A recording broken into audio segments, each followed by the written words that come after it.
Diet इतना famous होने के बावजूद आखिर क्यों स्वस्थ शरीर के लिए एक अच्छा सुझाव नहीं है? कीटो फ्लू से लेकर कम ऊर्जा तक सब कुछ जानने के लिए देखिए हमारी ये रिपोर्ट। इस वीडियो में बताया गया है कि यह डाइट आपको कैसे प्रभावित कर सकता है। हर कोई इन दिनों कीटो डाइट की तारीफ कर रहा है, लेकिन अगर आप इस आहार पर विचार कर रहे हैं तो यह तय करने से पहले कि क्या यह आपके लिए सही है, आप शायद इसके दुष्प्रभाव के बारे में जानना चाहेंगे। आपके शरीर को केटोसिस नामक अवस्था में लाने के लिए कीटो आहार को बेहद कम कार्ब्स, हाई प्रोटीन और फैट वाले आहार का पालन करने की आवश्यकता होती है। यह आपके शरीर को फैट बर्न करने में अधिक कुशल बनाता है और इसी वजह से आपका शरीर कम समय में ज्यादा फैट कम कर पाता है। डॉक्टर नैन्सी पी रहमाना, एक बैरिएट्रिक और आंतरिक चिकित्सक ने कहा, केटोजेनिक आहार निश्चित रूप से शुरू करते समय ऊर्जा में गिरावट का परिणाम हो सकता है, क्योंकि आहारकर्ता को कार्ब निकासी और संभावित रूप से कीटो फ्लू के लक्षण का अनुभव होता है। उन्होंने बताया कि कीटो डाइट मूल रूप से मिर्गी से पीड़ित लोगों की सहायता के लिए एक चिकित्सक उद्देश्य के लिए विकसित किया गया था। हालांकि कुछ दुष्प्रभाव हैं जो सर्वविदित हैं और जिनके लिए कोई भी इच्छुक कीटो डाइटर तैयार हो सकता है। कीटो फ्लू तब हो सकता है जब आप डाइट शुरू करते हैं। यह शरीर के लो कार्ब अवस्था के अनुकूल होने का परिणाम है। कार्ब्स का सेवन कम करने से शरीर ग्लूकोज के बजाय ऊर्जा के लिए केटोन्स के इस्तेमाल के लिए मजबूर हो जाता है। एक बार जब शरीर केटोसिस में होता है, ग्लूकोज के बजाय फैट बर्न हो रहा होता है, तभी पता लगता है कि शरीर केटोसिस में जा चुकी है और कीटो डाइट काम कर रहा है। लेकिन हो सकता है कि आपको पहली बार में इतना अच्छा ना लगे, इसलिए इसे कीटो फ्लू कहा जाता है।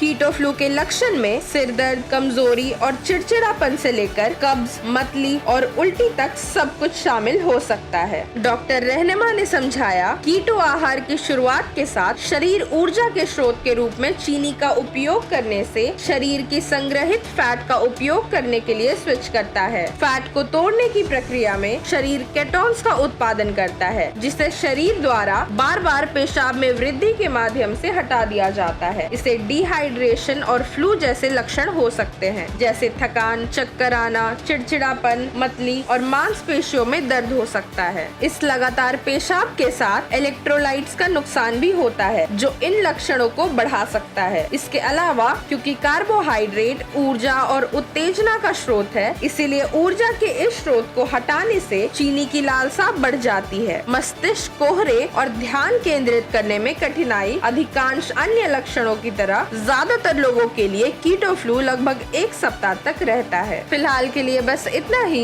इसी तरह की और जानकारियों के लिए देखते रहें देशित न्यूज।